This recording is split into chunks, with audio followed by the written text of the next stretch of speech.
shot. What a splendid win. India left the World Cup after 28 years. Cricket Talk with Sameep Rajguru. क्या बुमराह वाकई में team India की जीत की चाबी है? क्या बुमराह भगवान है? भगवान को भी जीत के लिए टीम की जरूरत पड़ती है। एक स्टार खिलाड़ी के चक्कर में टीम के दूसरे खिलाड़ियों का कॉन्फिडेंस तोड़ना कितना सही है? टीम इंडिया को क्या चाहिए, भगवान या एक तगड़ी टीम?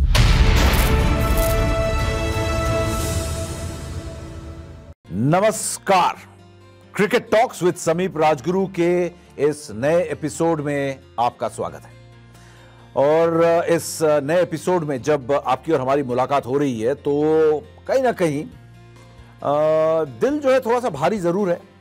और क्योंकि ये एपिसोड है, ये डिजिटल की दुनिया, हो सकता है जब ये एपिसोड आप देख रहे हो तो ये इस बात को हुए 2 साल हो गए हों या 10 साल हो गए हों, पता नहीं, क्योंकि ये तो एक तरह से आर्काइव्ड रहता है ना, ये हमेशा आप देख सकते हो इस एपिसोड को, इस पॉडकास्ट को। लेकिन जब ये पॉडकास्ट करता हूं, मैं हमेशा इस पॉडकास्ट के टाइमलाइन को मैं बताता हूं। इस वक्त जब मैं इस पॉडकास्ट को कर रहा हूं, ये वो वक्त है जब भारतीय क्रिकेट टीम टेस्ट सीरीज के लिए इंग्लैंड दौरे पर है। इंग्लैंड दौरे में 3 टेस्ट मैचेस हो चुके हैं। 2 टेस्ट मैचेस इंग्लैंड ने जीते, 1 टेस्ट मैच हमने जीता है और हम 1-2 से फिलहाल ट्रेल कर रहे हैं, यानी कि पीछे हैं। पहला टेस्ट मैच इंग्लैंड ने जीता, दूसरे टेस्ट मैच में जबरदस्त पलटवार किया, एजबेस्टन में हमने जीता। तीसरे टेस्ट मैच में लॉर्ड्स में हम पहुंचे ये सोच के कि हम इस टेस्ट मैच को जरूर जीतेंगे, लेकिन जीता जिताया मैच लॉर्ड्स का हमने अपने हाथों से जाने दिया।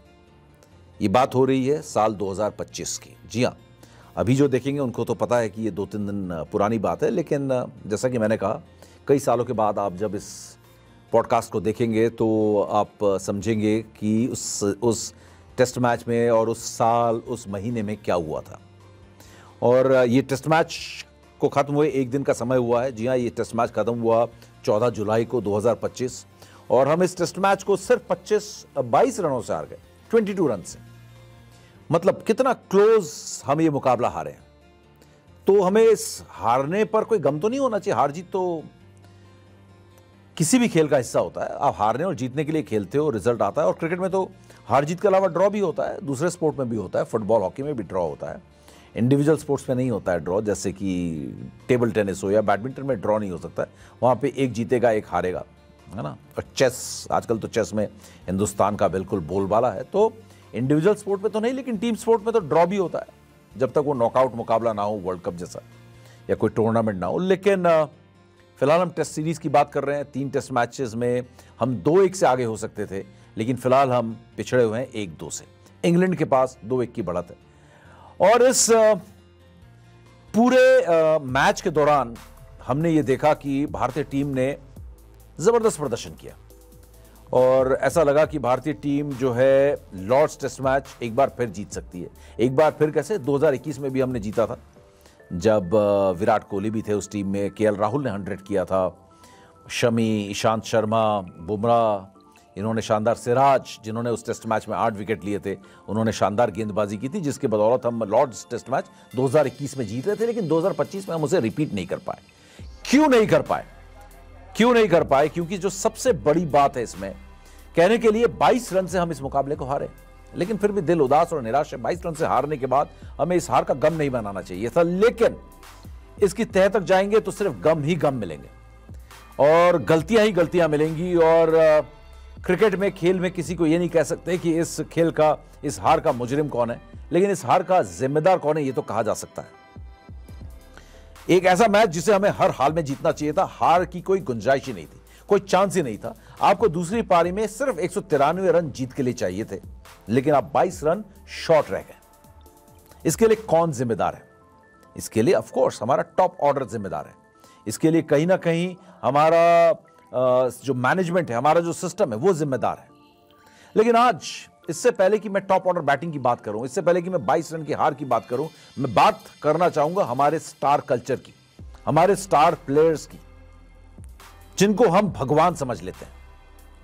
हम हिंदुस्तानी फैंस को, हम हिंदुस्तानी जर्नलिस्ट्स को, जी हां, मैं अपने कौम की भी बात कर रहा हूं, अपने जर्नलिस्ट कौम की भी बात कर रहा हूं, हम भी कोई अच्छा खेला नहीं कि उसको भगवान बना देते हैं। खिलाड़ी खिलाड़ी होता है, भगवान नहीं, यह बात समझनी होगी। और चाहे वो विराट कोहली हो, चाहे वो रोहित शर्मा हो, चाहे वो सचिन तेंदुलकर को क्रिकेट का भगवान कहते हैं, लेकिन फैक्ट ऑफ द मैटर यह है कि वो एक इंसान है, वो एक खिलाड़ी है। और यह बात हमें समझनी होगी कि बुमराह भी भगवान नहीं है। बुमराह भी एक गेंदबाज है, एक अच्छा गेंदबाज है, एक एक्स्ट्राऑर्डिनरी गेंदबाज है। That is it. बुमराह का होना जीत की गारंटी नहीं है। बुमराह के लिए ये ऑब्सेशन, ये जुनून टीम मैनेजमेंट का, ये होना कहीं ना कहीं हमारे लिए नुकसानदायक साबित होता है। जैसे कि मैंने कहा कि फैंस को और जर्नलिस्ट, अपने आप को भी मैंने रखा ना, हमारी बिरादरी को भी मैंने रखा ना, कि हमें खिलाड़ियों को भगवान नहीं बनाना है, उनको खिलाड़ियों की तरह ट्रीट करना है। तो सबसे पहले अगर कोई इस चीज को जिसको समझना चाहिए वो है टीम मैनेजमेंट। भारतीय टीम के कप्तान, भारतीय टीम के कोच और भारतीय क्रिकेट टीम के सिलेक्टर्स, बीसीसीआई प्रेसिडेंट या सेक्रेटरी, इनको यह समझना होगा कि आप खिलाड़ी को भगवान का दर्जा नहीं दे सकते बॉस।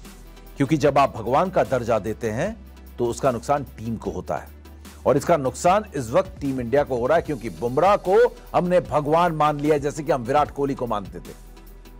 कुछ भी हो जाए, कैसा भी हो जाए, हर चीज से विराट कोहली को एकोमोडेट करना, विराट कोहली के लिए हर चीज में रेड कारपेट बिछा देना। विराट कोहली इंजर्ड है तो एक ऐसे खिलाड़ी को टीम में लेकर आना जो उनकी पोजीशन को चैलेंज ना कर सके। और ये भारतीय क्रिकेट इतिहास का एक बहुत ही, है ना, कहते हैं ना, एक गलत प्रैक्टिस ये रही है कि एक स्टार प्लेयर को बचाने के लिए हमेशा आप उसके सब्स्टिट्यूट में एक ऐसा प्लेयर लाते हो जो उसकी पोजीशन को चैलेंज ना कर सके। लेकिन ये डिबेट, ये बातचीत किसी और दिन के लिए, आज के इस पॉडकास्ट में नहीं। जसप्रीत बुमराह भगवान नहीं है। ये बात हमारी टीम मैनेजमेंट जितनी जल्दी समझ ले उतना बेहतर होगा। सबसे पहले मैं आपको बता दूं कि मैं ऐसा क्यों कह रहा हूं। हमने ये मान लिया है कि बुमराह दुनिया के नंबर 1 फास्ट बॉलर है, टीम इंडिया के सबसे बड़े मैच विनर है ना। और बुमराह आ जाएंगे तो सामने वाले बल्लेबाज जो है विकेट छोड़कर भाग जाएंगे, है ना। लेकिन बॉस ऐसा होता नहीं है। आपको एक आंकड़ा मैं देता हूं शुरुआत में इस बात की। बुमराह जितने भी मैचेस आज तक खेले हैं उसमें अगर आप विन परसेंटेज निकालोगे जिनमें बुमराह है और विन परसेंटेज निकालोगे जिनमें बुमराह नहीं है, तो आपकी आंखें, नाक, कान, है ना। अगर आपको जुकाम हो रहा है और जुकाम की वजह से अगर आपके कान बंद है तो वो भी खुल जाएंगे। जिस मैच में बुमराह खेले हैं वहां पर विन परसेंटेज करीब अब आ गया है लॉर्ड्स में हारने के बाद 42%, 42%। तो जीत में क्या है भाई? जीत में कुछ कमाल है। जी हां, जीत में कुछ कमाल है। जब बुमराह नहीं खेले हैं टीम इंडिया ने 70% मैचेस जीते हैं, 70%। क्या कहोगे आप? मैं बुमराह को ना नीचा दिखाने की कोशिश कर रहा हूं, ना बुमराह को मैं छोटा करने की कोशिश कर रहा हूं। मैं सिर्फ यह बताने की कोशिश कर रहा हूं, बुमराह एक खिलाड़ी है, उसे खिलाड़ी की तरह ट्रीट करें। बुमराह को भगवान ना बनाएं। बुमराह को भगवान बनाने का नुकसान क्या हो रहा है? बुमराह को भगवान बनाने का नुकसान हमने इंग्लैंड के खिलाफ 2025 के पहले टेस्ट मैच में देखा। किस तरीके से उन्होंने मैच के दौरान वर्कलोड मैनेजमेंट किया। उसके बाद 7 से 8 दिन के बाद जब दूसरा टेस्ट मैच शुरू हुआ, वर्कलोड मैनेजमेंट के तहत टीम मैनेजमेंट ने उनसे एक बार यह नहीं कहा कि बुमराह आप दूसरा टेस्ट मैच के लिए एजबेस्टन में। 7 दिन के रेस्ट के बाद आपकी कमर में जो भी क्या बोलते हैं रीहैब की जरूरत थी वो पूरी तरीके से हो चुकी है, आप पूरी तरीके से फ्रेश हैं, आप खेलें। लेकिन बुमराह ने कहा कि लॉर्ड्स में हरकत होती है गेंद में, मैं लॉर्ड्स में खेलूंगा। देखिए कितना बड़ा रेड कारपेट आपने बुमराह के लिए बिछा दिया। क्यों? आपने क्यों नहीं कहा वो एजबेस्टन में खेले? और हुआ क्या एजबेस्टन में? बुमराह बाहर बैठ के अपने नाखून चबा रहे थे। आप अगर देखा होगा अपने मैच, कई बार जब कैमरा फोकस हुआ तो नाखून चबा रहे थे। क्यों चबा रहे थे नाखून? क्योंकि मोहम्मद सिराज ने पहली पारी में और दूसरी पारी में आकाशदीप ने जो शानदार तेज गेंदबाजी की, और आकाशदीप ने इस एजबेस्टन टेस्ट में 10 विकेट लिए तो मोहम्मद सिराज ने 7 विकेट लिए। किया ना धमाल। और एजबेस्टन टेस्ट आप रिकॉर्ड मार्जिन से जीते, रनों के लिहाज से विदेशी सरजमी पर 336 रनों से आप मैच जीत गए। No Bumrah boss. तो इस बुमराह गॉड? नो, आप ऐसे रेड कारपेट किसी प्लेयर को आप नहीं दे सकते।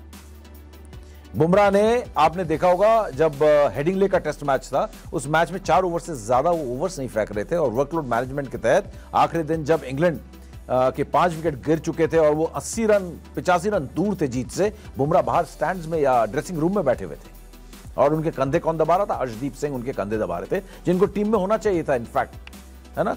लेफ्ट हैंड बॉलर को एक होना चाहिए था वेरिएशन के लिए, लेकिन फिलहाल वो बाहर बैठे हुए हैं। तो ये है कहीं ना कहीं भगवान की तरह या फिर एक सुपरस्टार को इतना आप कंफर्ट करोगे तो उसका नुकसान टीम को होगा। क्योंकि हेडिंगले में हमने देखा कि किस तरीके से आपको नुकसान हुआ, क्योंकि उन्होंने मैच के दौरान वर्कलोड मैनेजमेंट किया और उसके बाद 7 दिन के आराम के बाद भी वो बर्मिंघम के एजबेस्टन के मैदान में खेलने नहीं उतरे, क्योंकि बुमराह ने डिसाइड कर लिया था कि वो तो लॉर्ड्स में खेलेंगे जी, लॉर्ड्स में खेलेंगे, क्योंकि लॉर्ड्स में तेज गेंदबाजों को मदद मिलती है। अब मुझे आप बताओ, जहां मदद नहीं मिलती वहां पे बुमराह का होना ज्यादा जरूरी है या जहां मदद मिलती है वहां होना ज्यादा जरूरी है? आप अगर बड़े बल्लेबाज हो तो आपको, आपकी जरूरत ज्यादा फ्लैट विकेट में है, आपकी जरूरत एक ऐसे विकेट पर है जहां पर बल्लेबाजी करना मुश्किल है, जहां पर नॉर्मल बल्लेबाज नहीं खेल पाते, वहां पर ही तो आप जैसा एक्स्ट्राऑर्डिनरी बल्लेबाज खेलेगा, क्योंकि आप एक्स्ट्राऑर्डिनरी बल्लेबाज हैं, आप सुपरस्टार हैं, आप मुश्किल पिचेस पर भी बैटिंग कर सकते हैं। तो कायदे से तो बुमराह को यहां पर होना चाहिए था, लेकिन बुमराह ने कहा कि नहीं, मैं तो लॉर्ड्स में खेलूंगा, एजबेस्टन में नहीं खेलूंगा, क्योंकि लॉर्ड्स में मदद मिलती है तेज गेंदबाजों को। बुमराह लॉर्ड्स में खेले, कुल 8 विकेट उन्होंने इस टेस्ट मैच में लिए, 5 पहली पारी में और 3 दूसरी पारी में, लेकिन मैच आप हार गए। कोई बात नहीं, अच्छी बॉलिंग की बुमराह ने। और अगर आप India TV cricket regular follow करते हो यूट्यूब में हमारे चैनल पे, जहां पर हम लगातार एवरीडे मैच डे पे हम मैच डिस्कस करते हैं, तो छोटी सी मैं बात बता दूं, बुमराह फर्स्ट डे बिल्कुल ऑफ कलर थे। तो मैं जब बात कर रहा था, जब विश्लेषण हो रहा था, मैंने कहा था बुमराह दूसरे दिन रंग में आएंगे, आप देखना, क्योंकि ये वार्म अप हो रहे हैं, क्योंकि बुमराह 7 दिन के रेस्ट के बाद रस्टी नजर आए, उनके हाथ खुल नहीं रहे थे, उनकी बॉडी में स्टिफनेस दिख रही थी, क्योंकि आराम इतना कर लिया। मैं हमेशा कहता हूं, आपके लिए best practice is match practice. आप कितना भी नेट्स कर लो, कितना भी जिम कर लो, कोई और एक्टिविटी कर लो, लेकिन अगर आप अपना मेन गेम जो आपका है वो नहीं खेल रहे हो, तो आप ये नहीं कह सकते कि मैं जाके फायर करूंगा। आपका best practice is match practice, जो सुनील गावस्कर ने भी कहा रोहित शर्मा और विराट कोहली के लिए। और मैं to be very honest, Gavaskar ने मेरे से लगभग 2 या 3 साल बाद ये बात की। ऐसा नहीं है गावस्कर को मुझसे 25 साल 30 साल पहले से ये बात मालूम है, लेकिन एक पब्लिक डोमेन में, एक मीडिया में आके या ब्रॉडकास्टर्स के साथ या मीडिया में उन्होंने ये बात कम से कम 2 से 3 साल बाद कही, जो मैं कह रहा था रोहित शर्मा के लिए, जब वो ब्रेक लेते थे। एक बहुत बड़ी बात, एक थी, छोटी सी बात थी जो बहुत वायरल हो गए थे, जब मैंने कहा था कि रोहित शर्मा कहां छुट्टियां मना रहे हैं, तो उसका कुछ मुंह तोड़ मरोड़ के लोगों ने बना दिया। आजकल वो सोशल मीडिया है, उसको कट पिट कर दिया। और मैंने ये भी कहा था कि लोग, किसी फैन ने मुझसे पूछा था क्या वो भगोड़ा है रोहित शर्मा, तो मैंने कहा कि हाँ यार, भगोड़ा सा ही हो रहा है, क्योंकि आ ही नहीं रहा, ब्रेक पे ब्रेक ले रहा है। वो मैच खेले, match practice is the best practice for Rohit Sharma, लेकिन रोहित शर्मा दिख नहीं रहे थे और उसका बड़ा बवाल मचा कि एक भारतीय कप्तान को ऐसे कह दिया। लेकिन बाद में आप और फैंस और सारे एक्स क्रिकेटर सबने रोहित को लताड़ा कि आप ब्रेक पे ब्रेक ले रहे हो, ब्रेक लोगे तो आप नहीं खेल पाओगे, आप मैच खेलो, मैच खेलो। सारी बातें जो मैंने की, 1-1.5 साल के बाद आप सारे फैंस, सारे एक्स क्रिकेटर्स, क्रिकेट एक्सपर्ट्स, सबने रोहित शर्मा के लिए कहा। इवन विराट कोहली के लिए भी कहा, जो हमेशा इंग्लैंड में ही बैठे रहते थे, सीरीज पे सीरीज छोड़ दी उन्होंने। भाई मैच नहीं खेलोगे तो आप मैच में रन भी नहीं बनाओगे, विकेट भी नहीं बनाओगे। लेकिन coming back to Bumrah, Bumrah भगवान नहीं है, मैं कह रहा हूं। और वो लॉर्ड्स टेस्ट मैच में एक और चीज जो होती है, जब आप एक प्लेयर को इतना सुपरस्टार मान लेते हो, तो एक जो सबसे कॉमन और सबसे ज्यादा पूछा गया सवाल है मेरे लाइव्स में, अगर आप ट्विटर हैंडल पे बात करो या फिर आप बात करें हमारे क्रिकेट शोज में, जो सबसे ज्यादा बात पूछी गई वो ये पूछा गया, बुमराह खेलते हैं तो मोहम्मद सिराज, आकाशदीप या बाकी पेस बॉलर्स को क्या हो जाता है कि उनका परफॉर्मेंस डिप कर जाता है। सिराज तो सिराज नजर नहीं आता है भाई। सिराज क्या एजबेस्टन में जो हमने सिराज देखा, क्या आपने उसको लॉर्ड्स में देखा? ना। क्या आपने 10 विकेट लिया हुआ आकाशदीप, क्या आपने लॉर्ड्स में देखा? ना, बिल्कुल नहीं देखा। क्यों नहीं देखा? क्योंकि जसप्रीत बुमराह वहां पर थे। जसप्रीत बुमराह को एक स्पेशल नहीं, अ वेरी स्पेशल ट्रीटमेंट मिलता है टीम के अंदर, by the team management, by the captain. Respect एक अलग एलिमेंट है, लेकिन प्रिविलेज एक अलग एलिमेंट है। एक अलग लेवल का प्रिविलेज जसप्रीत बुमराह को आप देते हैं। और जसप्रीत बुमराह जब आते हैं, आप हर कोई जो है, कैप्टन, फील्डर्स, टीम मैनेजमेंट, हर कोई, मुझे ऐसा लगता है जैसे कहते हैं कि जसप्रीत विकेट लेना है, जसप्रीत जो है आप ब्रेक थ्रू दिलाओ, जसप्रीत आप जो है ओपनिंग जोड़ी को तोड़ो। तो कहीं ना कहीं आप बुमराह के साथ खेलने वाले गेंदबाजों को छोटा महसूस करवाते हैं, टीम मैनेजमेंट से लेके फैंस से लेके जर्नलिस्ट तक। और यह बात मैं बड़े गर्व से कहता हूं, मैं लगातार इस बात को पॉइंट आउट कर रहा हूं कि जसप्रीत बुमराह के साथ सिराज का यह परफॉर्मेंस देखने को नहीं मिलता। जब मैंने एजवेस्टन में देखा था या लॉर्ड्स 2021 में देखा था, मैंने कहा था यह सिराज बुमराह के साथ खेलते हुए क्यों नहीं दिखता है। और उसके बाद यह सवाल हर किसी ने पूछा, क्योंकि वो ओवरशैडो हो जाता है, उसे छोटा फील होता है, उसका कॉन्फिडेंस डिप करता है। सिंपल सी बात है, उसको महसूस ही नहीं होता कि मैं वही सिराज हूं, कि मैंने इतना अच्छा प्रदर्शन किया था, मैं वो कर सकता हूं। उसका कॉन्फिडेंस ही डिप हो जाता है जब आप कहते हो कि बुमराह ही सब करेगा। लॉर्ड्स टेस्ट मैच का एग्जांपल ले लीजिए, एक सेट बैट्समैन को सिराज आउट करता है, जो लगातार रन बनाने वाला बैट्समैन है, लगातार हार्डवर्क कर रहा है ना, लगातार हार्डवर्क कर रहा है। कपिल देव हमेशा कहते थे कि जो गेंदबाज होते हैं वो किसान होता है, किसान, और जो बैट्समैन होते हैं वो साहब होता है। तो लेकिन बॉलिंग में भी ऐसा आप देखेंगे, थोड़ा सा ना डिवाइड है। सिराज या आकाशदीप जो है, क्योंकि अभी वो एक तरह से करियर का शुरुआत है, तो कहीं ना कहीं वो किसान कैटेगरी में है और बुमराह साहब की कैटेगरी में। क्योंकि जैसे ही सिराज ने विकेट लिया और नया बैट्समैन आया, गेंद उठा के जो है आप बुमराह के हाथ में थमा देते हैं। क्यों भाई, क्या सिराज या आकाशदीप नहीं कर सकते थे? वो उन्होंने तो सेट करके जो है बैट्समैन को आउट किया, लेकिन नहीं, आप बुमराह को दे देते हैं कप्तान साहब, क्योंकि इस तरीके का माहौल बन गया। आप सोचते भी नहीं हो, सिराज को, आकाशदीप को मैदान में उतरते ही फील होता है कि हम तो वो हैं, छोटे हैं, हम तो बुमराह के बाद हमारा नंबर है, बुमराह है ना, आई बिलीव इन जस्सी भाई। तो वो जस्सी भाई से अब सिराज भाई अपने पे भी बिलीव करें, आकाश भाई अपने पे भी बिलीव करें। वो तब करेंगे जब ये बुमराह नहीं रहते हैं। और ये अगर आप देखोगे, चीज बुमराह के साथ तब भी होती है जब सिराज या आकाशदीप या अर्शदीप, जो भी बाकी बॉलर्स खेल रहे हैं, वो ऊपर के बैट्समैनों को आउट करते हुए आ रहे हैं। लेकिन जब लोअर ऑर्डर की बारी आती है तो टीम मैनेजमेंट किस पे भरोसा दिखाती है? आप सीधा चले जाते हो बुमराह के पास कि टेल को साफ कर दो, आपकी यॉर्कर कोई नहीं खेल सकेगा। तो ये एक तरह से कहीं ना कहीं तो भाई साहब सबको चुभती है और छोटा महसूस करवाती है। और ये जो छोटा महसूस करवाती है, मैं इसलिए कह रहा हूं क्योंकि आप ये जो स्पेशल ट्रीटमेंट देने लगते हो, इससे बाकी प्लेयर्स को बात ये चुभती है और बाकी प्लेयर्स को छोटा महसूस होता है और उनका आत्मविश्वास टूटता है। आप अगर जो ये पॉडकास्ट देख रहे हैं, मैं उनसे पूछूं, घर के अंदर ही आप दो भाई हैं या भाई बहन है, एक भाई की बहुत तारीफ हो रही है कि ये एकदम स्टार है और आपको कोई पूछ नहीं रहा है, तो आपका कॉन्फिडेंस खराब होगा या नहीं होगा? आप मुझे बताओ। फैमिली के अंदर आप देख लो, फैमिली के अंदर एक भाई की या एक सिस्टर को बहुत हीरो बनाते हैं, दूसरा जो होता है हमेशा फ्रस्ट्रेट हो जाता है और वो दुखी हो जाता है, सैड हो जाता है, उसका सेल्फ कॉन्फिडेंस खत्म हो जाता है, वो अपने आप को छोटा देखने लगता है, अपने शीशे में देखता है तो बोलता है मैं तो बेकार हूं। तो ये चीज हो जाती है जब आप एक प्लेयर को इतना ज्यादा तवज्जो देने लगते हो, इतना आप उसको दो, आप उसको इंपॉर्टेंट रखो, आप उसको अफसले रेड कार्पेट दो, लेकिन लिमिटेड रखें उसके रेड कार्पेट्स भी। रिकॉर्ड्स के लिहाज से बुमराह को देखेंगे, लाजवाब है, कोई नहीं है, वाकई में दुनिया का नंबर 1 गेंदबाज है। और हम बहुत लकी हैं कि हम बुमराह जैसा एक गेंदबाज हमारी टीम में, लेकिन उसकी वजह से बाकियों को नुकसान नहीं होना चाहिए। आप उसको इतना स्पेशल ट्रीटमेंट दे दें कि बाकी छोटे समझने लगे अपने आप को, ऐसा नहीं होना चाहिए। एक बैलेंस स्ट्राइक करना बहुत जरूरी है। बुमराह की अगर विकेट्स की बात करो, है ना, बुमराह की अगर इंग्लैंड में रिकॉर्ड्स की बात करो, वैसे इंग्लैंड में इनका रिकॉर्ड ज्यादा बेहतर नहीं है। इंग्लैंड में इनके अपने करियर में ये इनका जो एवरेज है इकोनॉमी अगर बात करो, और अगर आप देखो तो 24.97 का, यानी 25 का एवरेज है इनका बॉलिंग का। और ये सबसे ज्यादा महंगे साबित होते हैं न्यूजीलैंड में और उसके बाद इंग्लैंड में। इंग्लैंड में मार पड़ती है इनको, लेकिन साथ ही उनके 4-5 विकेट के हॉल भी हैं, ऐसा नहीं है। तो अगर इंग्लैंड की अगर बात करें तो 11 मैचेस में 21 इनिंग्स में इनके 49 विकेट्स हैं, which is good, but expensive भी होते हैं। तो ये स्पेशल ट्रीटमेंट देना, ये विराट कोहली को भी आपने स्पेशल ट्रीटमेंट दिया है, सालों तक दिया है। पांच साल आपने विराट कोहली को ऐसी रोप दी, लॉन्ग रोप दी कि जो चाहे कर लो, टीम में आपकी जगह पक्की है। आपकी सीट जो है पता नहीं कौन से ग्लू से बनाई गई है कि आपकी सीट नहीं हिल सकती। रोहित शर्मा की सीट हिल गई, सचिन तेंदुलकर की सीट हिल रही थी।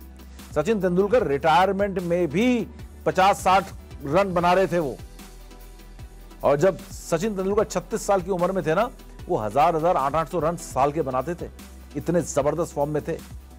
जिस उम्र में आके विराट कोहली बल्लेबाजी करना भूल गए और आपने उनको बोनस दिया 5 साल का। 5 साल का बोनस, ये कौन सा ट्रीटमेंट है मुझे बताओ जरा। ये कैसा वीआईपी कल्चर है कि आपने विराट कोहली को इतने दिन टीम में बिना परफॉर्मेंस के रखा। तो ये बाकी बैट्समैन जो डिजर्व कर रहा है, वो 4 नंबर का, वो 3 नंबर का, उसे क्या फील हो रहा है कि विराट कोहली तो हटेगा नहीं। क्यों?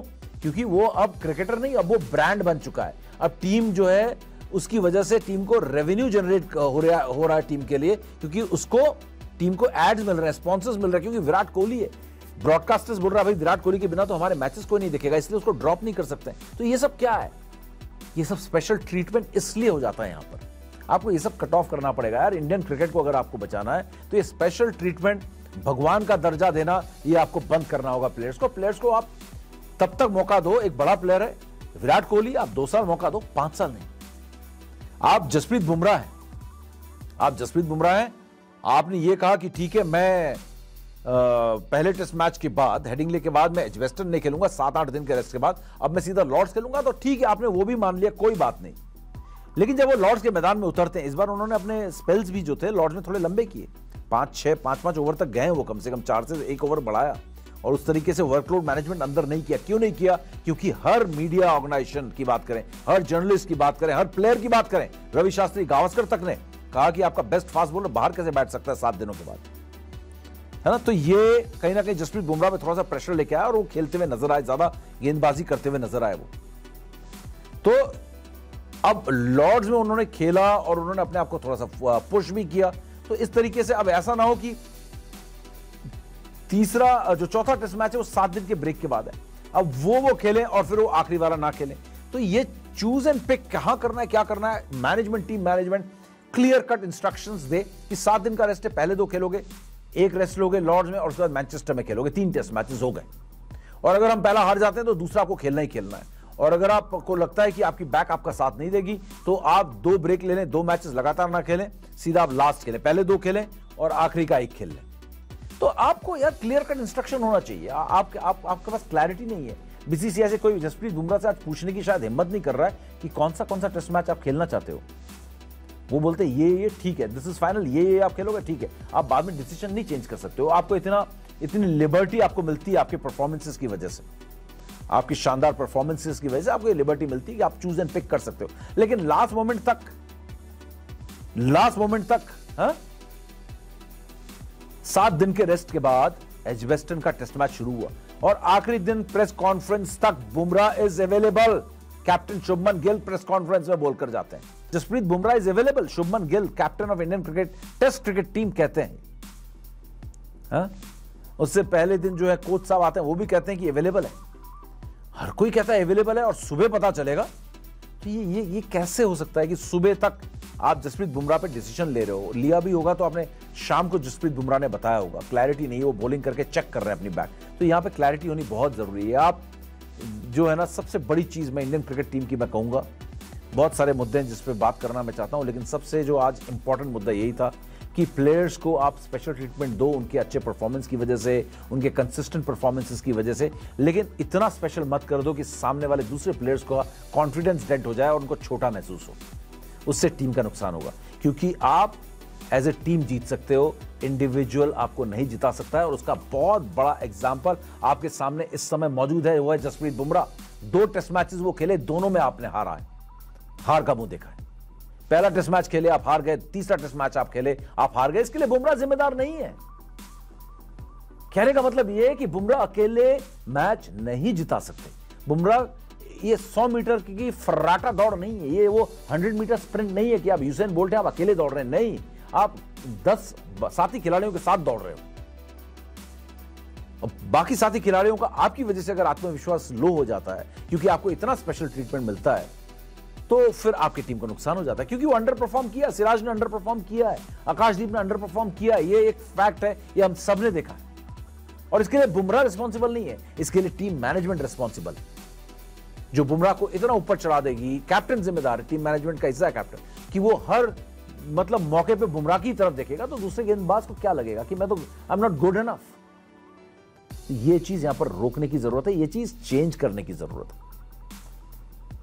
बुमराह हो या कोई हो, बुमराह भगवान नहीं है और ना ही कोई खिलाड़ी भगवान है। स्पेशल ट्रीटमेंट तक ठीक है, रेड कारपेट भी दो, लेकिन सामने वाले को छोटा महसूस कराए बिना तो आप जीत सकते हो।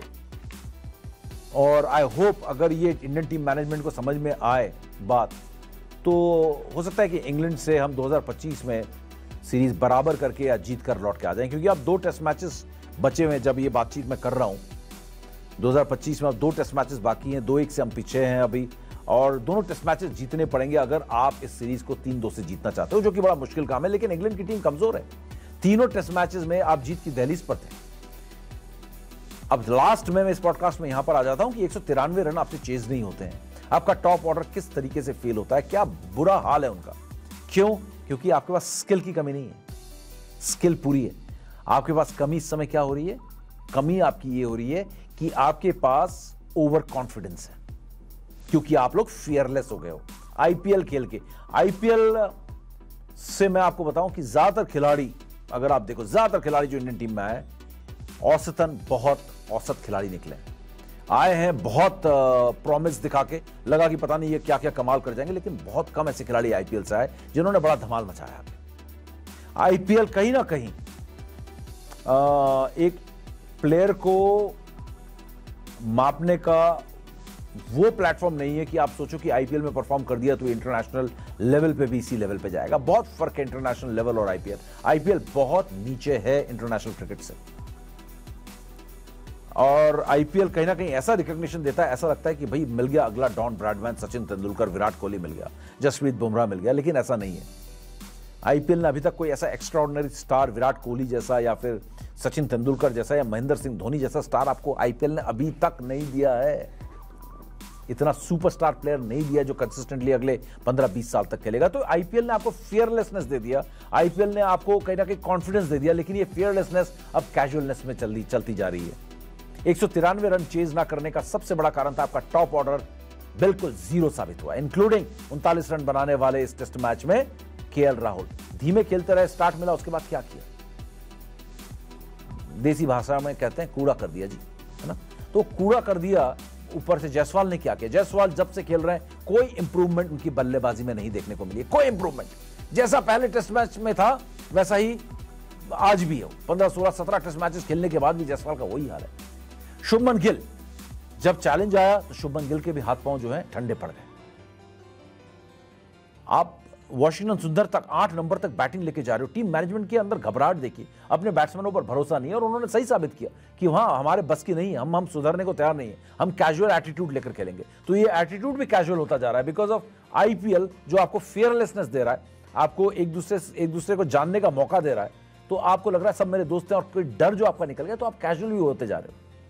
टीम मैनेजमेंट करुण नायर को खिलाती है। आखिरी बात यहां पर करुण नायर की, करुण नायर को एक मौका देना चाहिए था, आप उनको 3 टेस्ट मैचेस खिला चुके हैं।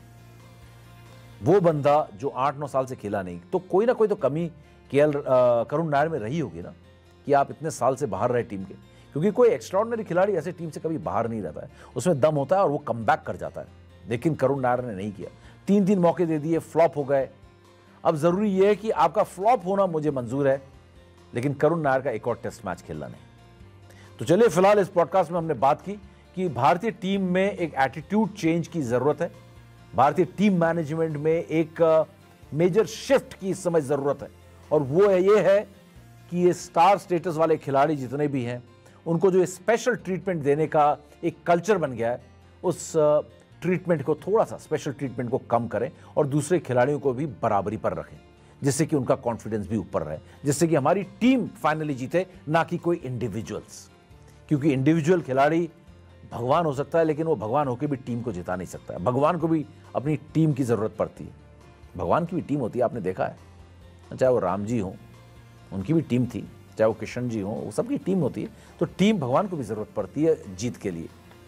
तो जंग के मैदान में अगर आपको जीतना है तो इस पूरे टीम को आपको एक कॉन्फिडेंस देना होगा और पूरी टीम को आपको स्टार बनाना होगा। तो आई होप कि आपको इस क्रिकेट टॉक्स, जो कि आज मैंने शॉर्ट क्रिकेट टॉक किया है, आपको मज़ा आया होगा और आपको लगा होगा कि हाँ, कि ये बात चर्चा का विषय तो है, डिबेटेबल है कि क्या वाकई में इसको चेंज करने की ज़रूरत है। आई होप मैंने आपके दिमाग की घंटी थोड़ी सी बजाई होगी, आपको मज़ा आया होगा। तो आप कमेंट में ज़रूर लिखिएगा कि आप क्या सोचते हैं इस बारे में, स्टार स्टेटस, खिलाड़ियों को भगवान का दर्जा देने के बारे में। क्या आपकी राय है इस बारे में, ज़रूर लिखिएगा। मैं पढ़ता हूँ, मज़ा बहुत आता है। और एक नए मुद्दे के साथ दोबारा मैं हाजिर होऊंगा और बात करेंगे इस क्रिकेट टॉक्स विद समीप राजगुरु में आपके साथ। फिलहाल के लिए थैंक यू सो मच। स्वस्थ रहो, मस्त रहो।